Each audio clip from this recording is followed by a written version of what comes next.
इन चक्रों के ये जो कमल के फूल हैं, नीचे नीचे भी सबसे नीचे लेफ़्ट से राइट में हम चलेंगे तो पहला चक्र है मूलाधार चक्र, 4 पंखुड़ियों का पहला कमल। इसका तत्व है पृथ्वी, वार है मंगलवार। फिर उसके बाद राइट साइड में चलेंगे तो स्वाधिष्ठान चक्र, पीले रंग का दूसरा कमल, 6 पंखुड़ियाँ, वार है बुधवार। फिर उसके बाद तीसरा कमल है राइट साइड में हरे रंग का और इसमें 10 पंखुड़ियाँ हैं, वार है बृहस्पति और चक्र का नाम है नाभि चक्र या मणिपुर चक्र।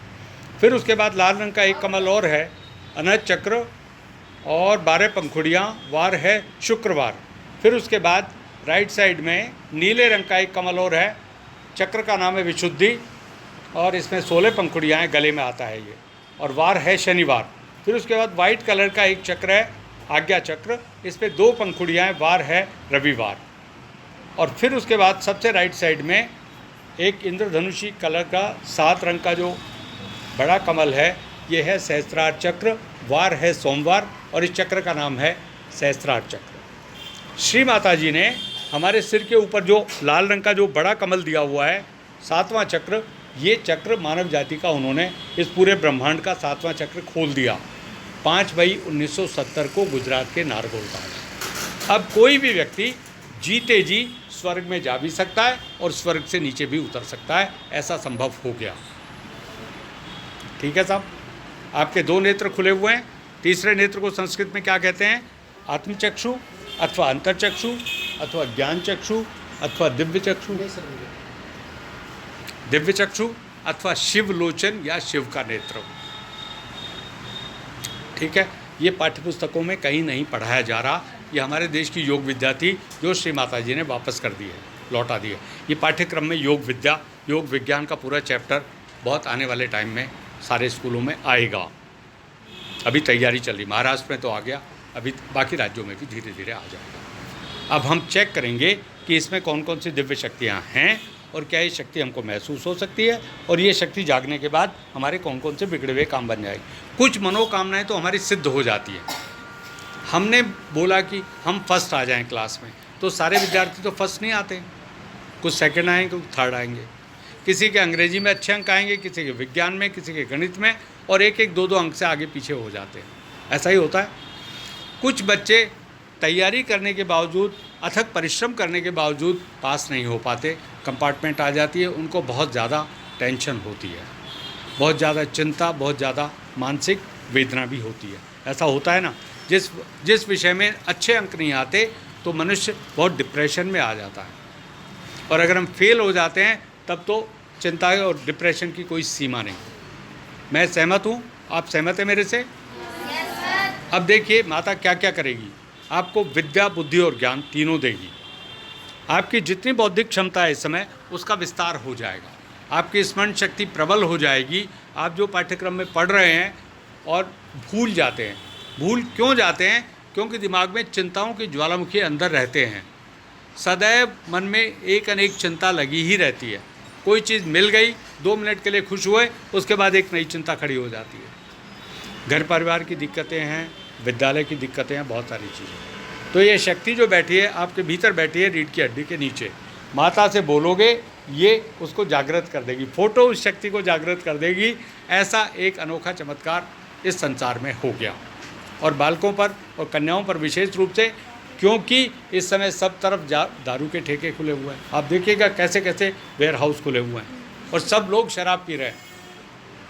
अब मान लीजिए कन्या शराब के ठेके के बाजू से जा रही है, तो उसको खतरा है या नहीं है? किस चीज़ का खतरा है? कि शराब पीने के बाद मनुष्य की चेतना भ्रमित हो जाती है। उनको ये नहीं पता कि हमारी बेटी हो सकती है, कि हमारी बहन हो सकती है। बेटी बहन का डिफरेंस ख़त्म हो गया, बस उन्हें लड़की चाहिए। लड़की को गाड़ी में डाला, ले गए, उसके लीवर किडनी निकाल लो, उसका शोषण करके उसको हॉस्पिटल में बेच दो, खाड़ी के देशों में भेज दो, कुछ भी कर दो उसका। घर वाले ढूंढते रहेंगे हमारी कन्या थी, कहाँ गई। यहाँ पे सेक्टर 44 में रमादा होटल के पास में लोहारों की एक बाड़ी थी। लड़की चाय लेने के लिए सड़क पार करके सामने गई, वहाँ पे एक दारू का ठेका था, उसके बाद में स्कॉर्पियो कार खड़ी थी। चाय लेने गई, वो 4-5 बंदे बैठे थे, दारू में धुत थे, लड़की को गाड़ी में डालकर ले गए। आज तक लड़की उन लुहारों को बेचारों को मिली ही नहीं। तो जब भी इतने शराब के अड्डे खुले हैं, कन्याएं बहुत मूर्खता से जाती हैं, होश में नहीं रहती, ग्रुप में जाएं और सतर्क हो जाएं जब भी शराब के ठेके के पास से निकलें। गवर्नमेंट कह रही है हमको राजस्व मिलता है इसलिए हमने शराब के ठेके खोल दिए, बट कन्याओं को तो खतरा है, उनकी तो जीवन हानि हो जाएगी। और यहाँ पर तो बाहर से इतने लोग आ रखे हैं, आपको पता ही नहीं है कितने बांग्लादेशी हैं, कितने रोहिंग्या हैं और कैसे कैसे एलिमेंट्स आतंकवादी भी घूम रहे हैं, किसी को नहीं मालूम। आप कैसे पता लगाओगे कि सामने सड़क पे जो बंदा ठेली लगा के खड़ा है वो पता नहीं उसने कुछ मिला तो नहीं रखा है। तो आपको बहुत सतर्क होना पड़ेगा। ऐसी दुकानों से खान पान की चीज़ें लेना जो स्थायी हैं। आज जो होकर आ गया सामने गोलगप्पे दे रहा है, उसमें कुछ मिला दिया, घर आप बीमार पड़ गए तो फिर इवन मंगलवार का हनुमान जी का प्रसाद बट रहा है, आज की तारीख में प्रसाद भी खा लोगे क्या आप? प्रसाद खा सकते हो? पता नहीं क्या मिला रखा है। तो सबसे बड़ा खतरा हो गया। अब ये फ़ोटो जो है एक बार जगा देते हैं, फिर आपको सुबह शाम ध्यान कर लीजिएगा और माता एक एक करके आपके सारे सारे दुखड़े मिटाती जाएगी। आप इसको आजमा के देखिए, कोई पैसे नहीं लग रहा है। खो मत देना, फेंक मत देना, फाड़ मत देना, आपके जीवन का आधार कार्ड आपको दे दिया गया। कौन दुष्ट आत्मा किधर बैठी है मालूम नहीं है। कई बार क्या होता है, प्रेम हो जाता है हमको, इस अवस्था में प्रेम बहुत होएगा, बॉयफ्रेंड गर्लफ्रेंड, प्रेम तो हो गया, अब पता नहीं हो सामने वाला बंदा वो किस तरह का खुराफाती है, यू डू नॉट नो। और उसी चक्र में कन्याओं की ज़िंदगी खराब हो रही है। मैं गलत तो नहीं कह रहा हूँ? श्री माता जी आपको बचा लेंगी। ये फ़ोटो मिलने का मतलब है जीवन रक्षा हो जाएगी। इस्लाम के हिसाब से नबी सल्लल्लाहु अलैहि वसल्लम ने आज के समय पे जो भविष्यवाणी की थी, कुरान में मेहदी इमाम का कहीं जिक्र नहीं, हदीसों में जिक्र है। उन्होंने कहा था जब क़यामत का समय आएगा तब एक शक्ति आएगी और जो मनुष्य को बचाएगी। मतलब एक तो सिद्धांत यह है कि कब्र में से अपने अल्लाह ताला अपने बंदों को जिंदा स्वर्ग में ले लेगा, और कुछ जो पाप करेंगे, जिन्होंने बुरे काम किए होंगे, उनको जहन्नुम में भेज दिया जाएगा। यानी कि जो पाप करेंगे वो तो जहन्नुम में जाएंगे, नरक में, और जो पुण्य करेंगे वो स्वर्ग में उठा लिए जाएंगे।